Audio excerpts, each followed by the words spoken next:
বৈশাখের তপ্ত সূর্য যেন সব তাপ ঠেলে দিচ্ছে ভূমিতে। তাতে অসহনীয় তাপে পড়ছে সারা দেশ।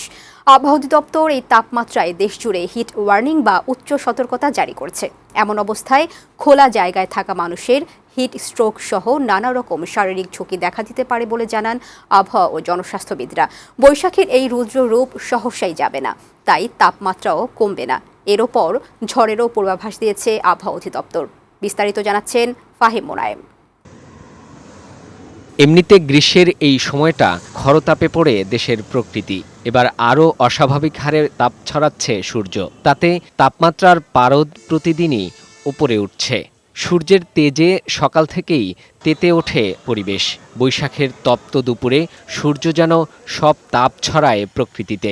কাঠফাটা সেই রোদ তাপে হাঁসফাঁস অবস্থা মানুষ আর প্রাণীকুলের।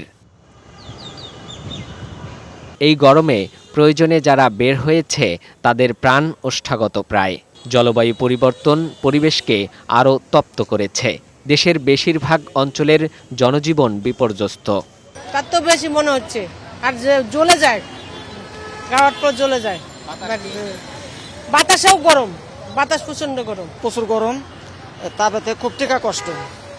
এর ভিতর রিক্সা চালায় খুব কষ্ট হচ্ছে। এই রাস্তা গরম হয়ে গেছে, রাস্তার হিটে আরো বেশি গরম লাগতেছে, অস্বস্তি লাগতেছে, রাস্তায় হাঁটা জানা চলা জানা। রোদ্রে মাথা ফেটে যেতেছে, ঘাম, অতিরিক্ত অবস্থা খারাপ গরমের। প্রচুর তাপ লাগতেছে, আর গরম অস্থির, রাত্রে তো ঘুমাতেই পারে না গরমে। দেশে তাপমাত্রার পারদ ৪২ ডিগ্রি ছাড়িয়েছে। আবহাওয়া অফিস বলছে তাপমাত্রা আজকেও ঊর্ধ্বমুখী। ঢাকাসহ উত্তর দক্ষিণাঞ্চলের কমার সম্ভাবনা নেই। সর্বনিম্ন তাপমাত্রা স্বাভাবিকের চেয়ে অনেক বেশি থাকার কারণে আমাদের যে অনুভূতি সেটা কিন্তু আরও বৃদ্ধি পাচ্ছে। পাশাপাশি বাতাসে দক্ষিণে বাতাস থাকার কারণে বাতাসে জলীয়বাষ্পের পরিমাণ বৃদ্ধি পেয়েছে। এই জলীয়বাষ্পের পরিমাণ বৃদ্ধি পাওয়ার কারণেও মানুষের অস্বস্তির পরিমাণটা আরও বৃদ্ধি পেয়েছে।